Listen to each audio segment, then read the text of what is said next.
Oh, wonderful. Dakota Johnson and Sean Penn, will you join me on this beautiful stage?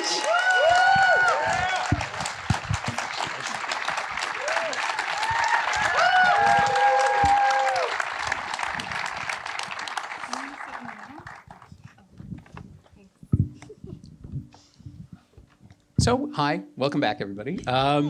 And welcome back from the movie. Like the dream state that we're in when the movie is playing and everybody's just sucked in and absorbed. I kind of love that. But I wanted to start by asking about,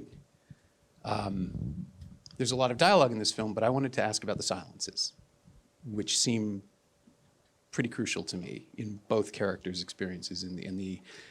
I mean, everybody, all the actors I've ever met have spoken about film's parts, characters being a journey. And this is a literal journey from JFK to Midtown, during which nothing happens and everything changes.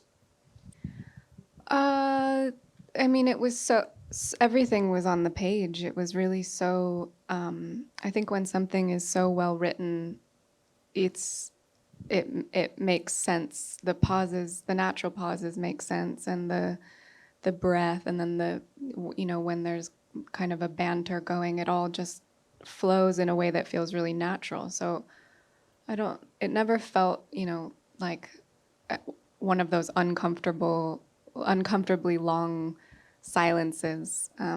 Also, when you're in a car with a cab driver, there's a lot of silences. So it just felt very, very real. And also, I think what they're talking about deserves a little bit of space at moments. Because they're both experiencing what that journey is as well. Yeah. I'm going to cry. Ro told me not to cry, so I will try to. I'm doing my best. Cry. Let it But out. it took, this script landed on the lap of Emma Tillinger-Koskoff, who she produced The Irishman and The Joker. It landed in the lap of Dakota Johnson and Ro Donnelly, their production company, Tea Time. Dakota said, "What do you think about us slipping this script to my good old friend Sean Penn?" And like what he's talking about, everyone hearing the same song, like I suddenly was surrounded by people who not only believed in the script, but they believed that I was the one to take the helm. And I wouldn't be sitting here if it was not for that trust. And I'm just so grateful. Oh, yeah.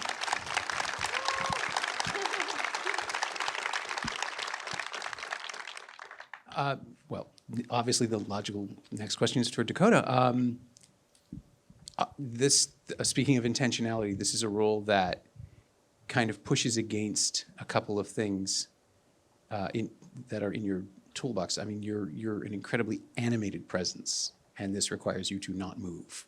Like it's so many shots are just her either kind of with her chin resting on the, as you grow more trusting of each other, you get physically closer, those face collapses. But we really only see your head and your hands for the most part, and you're very still because that's until you see the nudes. Well, am I right? I'm glad you brought that up.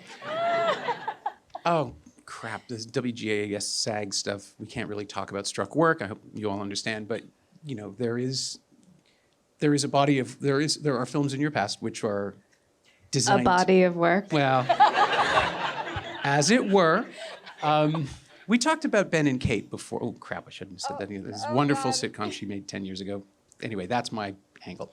But yeah, you're playing with your image as much as Sean is playing with his. And the script requires you to do that, really, but also the two of you are kind of ideal for that sort of thing. And is that what you responded to in this, like the opportunity to kind of push back against other, like the public perception or the popular version of yourself that's out there that isn't you?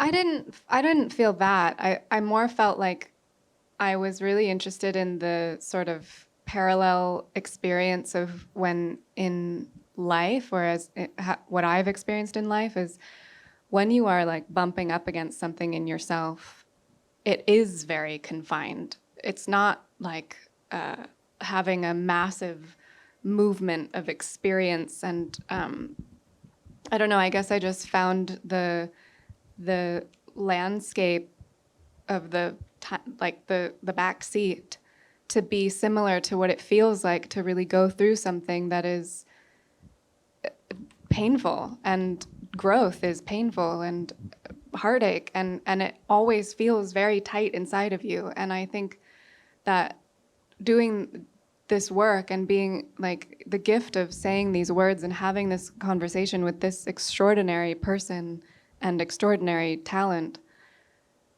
was it was like emotional chess in a way, you know. It was like exploring the depths of a very, very small, you know, an inch wide and a mile deep. It was a very small space that had a lot of huge thoughts and feelings and circumstances inside of it. So it felt very, very human, I think. And I love it. I was so in love with it every day. Just being able to like explore the humanness of these two people, the light and the dark and the dirty and the beautiful. And so I guess in terms, like, I had just come off of a Marvel movie, so that was different. Yeah, not supposed to talk about this. Oh, right. Sorry. We're just trying to make sure, you know. That was just short for marvelous. Sure. Thank you. Thank you. Dakota, the experience for you? Yeah, I mean, it was great. It's everything Sean said, and there were also times when the panels had to be shifted because of the camera angle, which made you feel like you weren't going down the road like this, but you were going down like sideways, which really made me feel quite ill. But yes, it was a lovely experience. And also we had 2 cabs that we shot in. We had a full cab, and then we had a cab that we had cut in half so we could fit cameras between the 2, which then made it slightly less intimate and harder to hear each other. So we had little speakers that were connected to each other's microphones. And so Sean's voice was like coming up from my lap, which was fun.